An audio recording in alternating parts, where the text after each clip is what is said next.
So the question that I get the most is, how do you have time to balance all of this? You're a mom working full time and building this business on the side. And if you're new here, my name is Hilde and I'm teaching service providers how to close their first hard ticket client organically. And yes, my schedule is quite hectic, I'm not going to lie. So how do I balance it? It's a good question, but it comes down to being able to find an effective routine, but also being able to prioritize what is most crucial. And I have tried and I have failed, but now I finally have a routine that works for me and everybody involved. If you're finding yourself in the same situation as me, I hope me sharing my schedule and my workflows will help you. Being a mom and trying to build this business and working full time, it's challenging, but it's possible. It is possible. Currently, as we are filming, I'm home in maternity leave, so that obviously helps me to have time to do YouTube, to work on my workflows, my internal processes and stuff like that. I'm going back to a full-time job this year, and when I am at work, I focus on work. When I'm with my family, I focus on my family, and when I'm with my clients, I focus on my clients. Obviously, when I am at work, I can't do anything else, but when I arrive home at around 4 o'clock, dinner usually has to be made, and then my son has to go to some other activity. And when he's away, that gives me approximately an hour or two to do task that is urgent. Is it client work?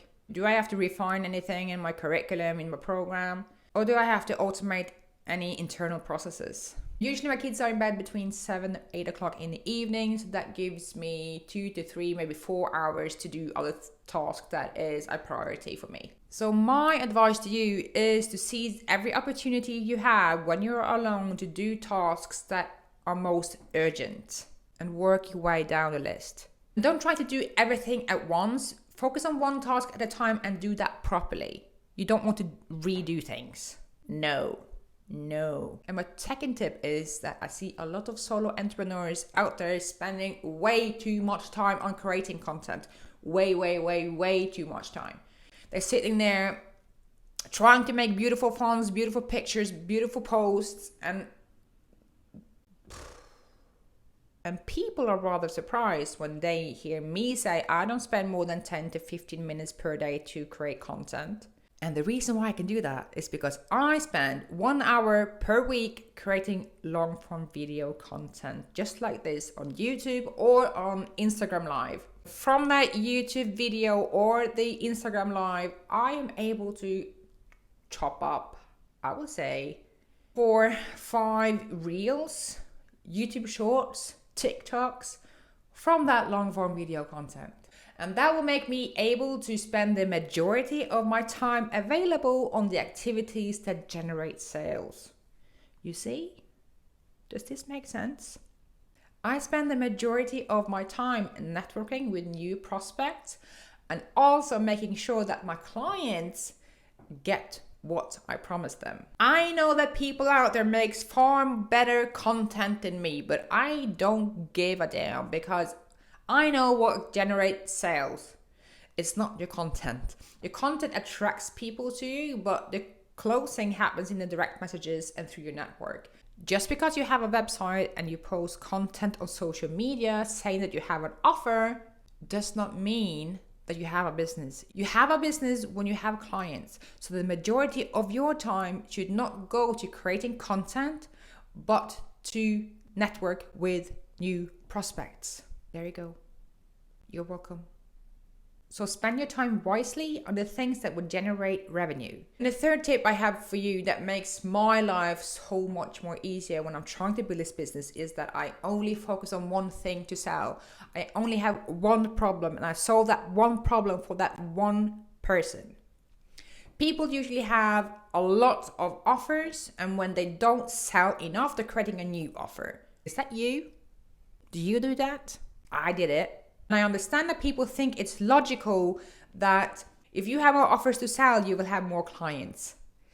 But that is not true, because you will have a hard time articulating what your value is if you have more offers to sell. People have trouble articulating the value of one offer.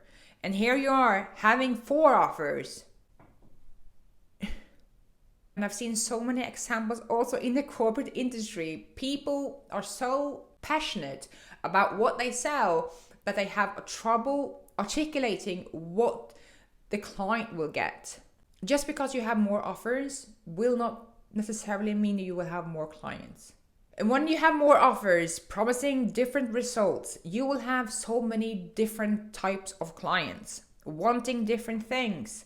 You will have trouble streamlining your processes that way, because you have to customize every single process for every new client you get in. So you're just creating more work for yourself. Do it simple, have one offer to sell for one type of person. And you will see your life gets so much more easier. And from then on, you are able to build a business, having a family, and also work full time. Because I did that. I had several offers and it burned me out. I had so many different clients and I was not able to streamline anything. Now it's a different game. Everybody who's enrolling into Elite have the same problem. I'm wanting the same result. And I have the same process that everybody has to follow. So everything gets streamlined. Automated. Here we go. My articulation gets better. My delivery gets better. Clients are more happy. I get better at delivering the result. Everybody's happy. And I'm able to run this business on the side, working full time and having a family. There you go. Wasn't that simple?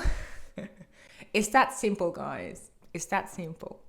Anyway, I hope this video gave you value and that it was interesting and maybe gave you some clarity. I don't know.